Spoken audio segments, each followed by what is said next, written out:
Nah, pemirsa, saat ini sedang ramai dibicarakan mengenai vaksin yang sudah mulai diberikan kepada warga.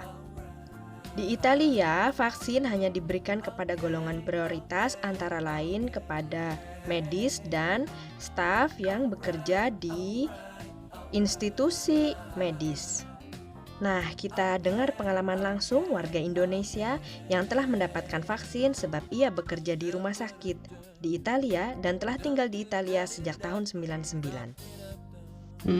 Oke, itu langsung bertugas di rumah sakit atau ada proses gimana cerita dong? Oh enggak lah, maksudnya saya mulai kerja di rumah sakit tuh dari 11 tahun yang lalu. Dari 11 tahun yang lalu. Pertama sih kerja selama 8 bulan, terus saya sempat hamil sama anak pertama, terus saya stop dulu, terus sempat kuliah keperawatan tapi cuma setahun, terus hamil lagi, jadi ya udahlah di stop gitu. Terus kan udah kenal sama responsabilnya penanggung jawab penanggung jawab di tempat saya kerja sekarang kan, jadi udah saya tinggal call dia, saya minta kerjaan lagi, akhirnya alhamdulillah karena pertemanan kita tuh dekat, jadi ya diterima dan sampai sekarang saya masih kerja di situ. Jadi dari Indonesia ada basic perawatan atau basic perawatan? Enggak, di Indonesia malah kesekretarisan. Oke. Nah terus tugasnya apa sehari-hari? Cleaning service lah di rumah sakit. Jadi ya kita bersih-bersihin kamar, terus ruangan dokter segala macam gitu. Nah, rumah sakit apa ya namanya? Rumah sakit pemerintahan di bagian Italia, di bagian Nord Italia, Piemonte, Berbania, VCO. Berbania, Cusio, Ossola, perbatasan dengan Swiss. Iya. Pasien-pasiennya Italia atau ada Swiss juga? Itali, mayoritas Itali. Tapi kalau misalkan summer itu banyak dari semua negara ya. Maksudnya banyak yang Belgium, terus Prancis gitu. Itu banyak jadi banget. Turis. Iya, karena kan daerahnya daerah lumayan turis juga, daerah turis juga. Oke. Nah, kemarin waktu wabah COVID-19 ini udah setahun nih ya. Boleh cerita mungkin pengalamannya selama bertugas langsung di rumah sakit yang menangani? Pertama pas denger ada ini mulai ada satu COVID ya di rumah sakit gitu, terus wah gila nih bahaya banget gitu. Kita pikirkan gitu. Terus gimana? Terus ya udahlah, kita akhirnya dikasih pengarahan sama petugas kesehatan dari rumah sakit tempat kita kerja, dikasih kursus juga gimana cara kita menanggulangi, cara kita masuk segala macam, mesti proteksinya gini begitulah. Terus dari mulai kita pakai kaos tangan yang benar, cuci tangan, pembersihan namanya tulis, tolong. Disinfektan, disinfektan semua ruangan tuh. Jadi di segala sesuatunya emang dikasih pengarahan dan kursus dari rumah sakit itu 4 jam sehari kita waktu itu dikasih benar-benar pengarahan. Jadi ya lumayan lah, alhamdulillah gitu. Jadi kita tuh pas waktu itu tuh dikasih juga pengarahan apa itu SARS, apa itu COVID, gimana penyalurannya segala macam. Jadi kita sudah terinfo gitu loh. Tapi ya sempat panik juga ya, Ini enggak sih membayangkan nggak kalau pandemi sekarang bakal selama ini gitu?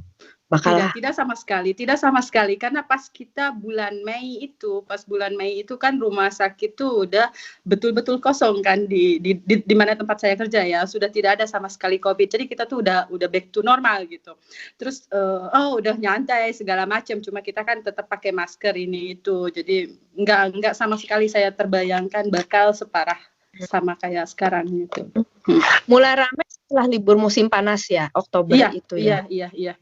Itu mulai masuk lagi tuh dari awal September kan sempat diskotik buka itu mulai masuk anak umur 30-an gitu. Anak umur 30-an terus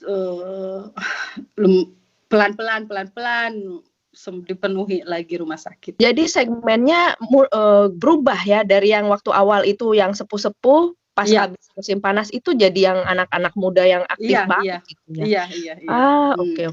Nah, terus Ini kan Italia menerapkan vaksinasi 27 Desember untuk prioritas ya, untuk kalangan prioritas tertentu antara lain medis Iya. atau staf di instalasi atau di badan yang perawatan sakit. Nah, di rumah sakit gitu ya. Nah, termasuk yang dapat Alhamdulillah termasuk yang dapat vaksin, padahal meskipun saya jadi cleaning service di rumah sakit mungkin karena kita di bagian pertama gitu, maksudnya tidak di bagian pertama banget, tapi di salah satu daerah yang benar-benar risk banget buat kita mendapatkan buat kita tertular dengan virus ini kan. Jadi dari pihak rumah sakitnya sendiri mereka memberikan beberapa tempat buat kita yang kerja. Jadi saya pun tidak tahu itu kemarin tuh harus divaksin gitu. Jadi bos saya bilang, Sri masuk jam 3 ya karena kamu hari ini harus divaksin. Jadi saya juga tahunya tuh emang hari itu juga gitu loh. Terus sudah ya. Jadi enggak ada jadwal segala macam. Iya, enggak. Jadi kita tuh dari tempat kerja tuh cuma ditanya, itu sebulan sebelumnya ya, sebelumnya tuh kita ditanya siapa yang mau vaksin ini itu, terus kita ngisi formulir segala macam, terus ya sudah, kita juga tidak tahu kapan kita dipanggil, ya udahlah kita di rumah sakit kan bukan perawat, bukan dokter atau apa gitu loh, jadi nyantai saja gitu. Akhirnya kemarin baru dikasih tahu, udah langsung jalan, udah divaksin. Ini vaksin apa yang dikasih nih? Pfizer. Oke. Nanti ada vaksin kedua ya? Iya, ada vaksin kedua itu saya dapat tanggal 4 Februari. Tanggal 4 Februari pada jam yang sama. Jadi kira-kira 3 minggu ya jedanya ya? Iya, 3 minggu. Itu gimana kemarin vaksin pertama? Apa ada efek atau ada? Oh, enggak sih. Malam enggak ada kriuk-kriuk badan atau apa gitu. Biasa aja, cuma kayak vaksin biasa aja kan, jarumnya juga sama kecil gitu yang kayak vaksin anti influenza biasa kan. Cuma tangan sekarang agak masih pegal-pegal gitu doang udah. Buat sementara alhamdulillah tidak ada demam, tidak ada apa gitu. Nggak ada sama Terus sekali. kata dokter memang harus menunggu berapa lama untuk melihat efek, ada disampaikan nggak sama petugas? Iya, maksudnya kita kan pas ngisi formulir tuh pas kita mau vaksin tuh kita ngisi formulir segala macam, terus ditanya kalau kita alergi sesuatu, terus kita harus menunggu selama 15 menit setelah kita divaksin. Terus dokter bilang itu kalau misalkan kita sakit tangan kita tuh selama 3 hari itu. Selama 3 hari itu biasa, nggak perlu minum obat atau apa atau dikasih es, nggak perlu, itu hal yang biasa kata dokter, itu aja kok. Okay. Jadi juga nggak ada kemungkinan demam gitu-gitu dari itu dokternya nggak dikasih tahu ya? Itu kan ada ditulis efek samping, salah satu efek samping, tapi kan semua itu tuh tergantung dari badan kita sendiri gitu. Jadi saya belum tentu saya kena, tapi orang lain belum tentu juga kena. Jadi tergantung dari imunitas badan kita sendiri. Oke. Jadi ini terima kasih sekali pengalamannya dapat vaksin Pfizer ini. Terus sebagai petugas kesehatan dengan vaksin ini lebih pede atau tetap harus menggunakan masker semua atau boleh lepas ini? Pengen tahu aja. Tetap. Meskipun kita sudah divaksin atau apa, itu kan salah satu buat kita sendiri. Kita masih bisa kena meskipun kita sudah divaksin atau apa.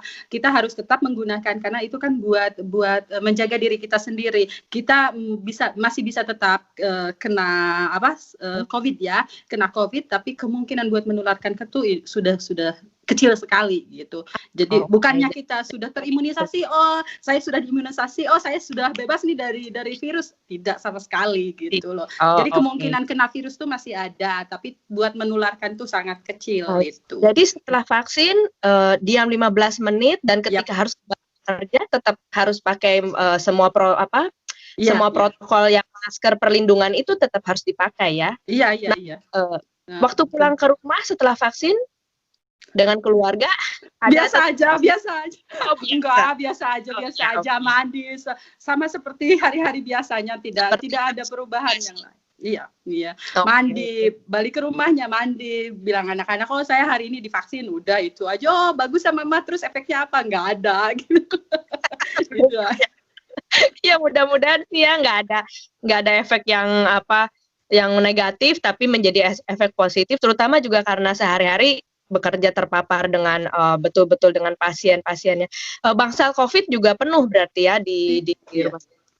Penuh sekali. Itu rumah sakit kita tuh salah satu rumah sakit yang emang khusus buat COVID. Oh, wow. Ya Ya. udah. Jadi tiap hari itu emang disimpetan kamar ini, kamar itu. Jadi itu yang misalkan yang entahlah yang pasien meninggal atau entah yang pasien mau datang, entah yang pasien pulang itu setelah COVID semua. Jadi emang banyak banget unit buat COVID di tempat saya kerja itu. Ritme membersihkannya juga lebih tinggi ya dari waktu non COVID. Oh iya dong, iya tentu saja. Dan bos kita juga memberikan istilahnya dari biasanya cuma 5 menit dikasih jadi 10 menit karena kita kan dari satu tempat ke tempat yang lain tuh kita mesti ganti segala macamnya gitu loh. Jadi cara berpakaian segala macam itu pun dari mulai memakai sampai membuka pun kan butuh waktu gitu. Tidak saya masuk langsung udah gitu. Kalau ini enggak kan, dari mulai cuci tangan segala macam itu butuh waktu. Itu baru persiapan diri ya, belum lagi untuk dari kamar ke kamar ada lagi prosedurnya sendiri-sendiri. Iya, dari kamar ke kamar tuh ada prosedur sendiri-sendiri. Belum lagi kalau misalkan yang pasiennya tuh bukan cuma COVID doang, tapi ada penyakit lain lagi gitu. Jadi plus COVID plus yang lain lagi, itu kan ada prosedur lain lagi. Jadi tidak segampang itu meskipun kita kerja jadi cleaning service di rumah sakit tuh, enak cuma bersih-bersih doang di rumah sakit. Oh enggak kayak gitu. Wow. Karena juga protokolnya sama saja dengan dokter ya, protokol ininya gitu. Iya. Tidak bisa kurang semua. Dan semua sama, dari mulai kaos tangan, kemeja atau body ya, terus masker, terus penutup muka juga sama. Semua kita pakai sama, entah itu dokter atau perawat atau pembantu kesehatan yang lain itu sama semua. Jadi di pas ruangan tempat masuk tuh disediain satu unit buat COVID tuh disediain ruangan buat pakaian masuk itu. Jadi kita pas sebelum masuk tuh masuk ke situ semua, di situ semua kita ketemu dokter, semua sesuatu sama, tidak ada perbedaan. Oh ini dokter, ini perawat, enggak ada, semua sama. Pokoknya harus sesuai dengan standar yang sama ya. Iya. Tapi pas pas kejadian pertama ya, pas pandemi pertama itu sempat dibedakan. Oh ini buat yang bersih-bersih gitu. Terus akhirnya dari pihak kesehatannya, pihak kesehatannya itu mereka marah besar karena tidak ada pembedaan, ini buat yang bersihin, ini buat perawat, ini buat dokter, enggak ada. Itu semua sama karena kita juga istilahnya mesti benar-benar terjamin kesehatan kita tuh. Very good. Akhirnya dari situ semua disamakan, enggak ada perbedaan lagi. Nah, beruntunglah. Iya, mempelajari Italia ini ya, pengalaman langsung di rumah sakit yang betul-betul penanganan COVID. Ada nggak yang bisa disampaikan kepada pendengar di Indonesia? Dan juga jadi dari pengalaman saya ya, kita mesti hati-hati, mesti peduli sekali dengan kesehatan kita sendiri, kesehatan buat orang lain juga. Jadi tolonglah kita pakai masker, cuci tangan sesering mungkin, dan harus lebih peduli gitu. Jangan seenak-enaknya pesta atau apa tanpa masker. Habis divaksin tetap harus pakai. Oh iya, tentu. Ya. Meskipun kita udah divaksin, saya juga sempat dengar ada yang setelah divaksin pesta itu tidak dianjurkan sama sekali, karena tetap saja gitu, itu tidak menjamin kita tidak terkena COVID, itu aja. Oke. Aduh, terima kasih banyak waktunya. Sama-sama Mbak Rizka, sama-sama. Lancar ya. Betul-betul sehat juga dengan keluarga semua, dan semoga kiprahnya ya tidak dikecilkan, karena kita tahu tanpa cleaning service semua usaha yang dilakukan oleh tim rumah sakit juga menjadi sia-sia lagi ya. Iya, jadi ini adalah sumbangsih besar sekali. Tetap semangat Teh. Terima kasih. Terus kalau sesi kedua boleh sharing lagi ya? Ya, oke, sip. Selamat bertemu ya.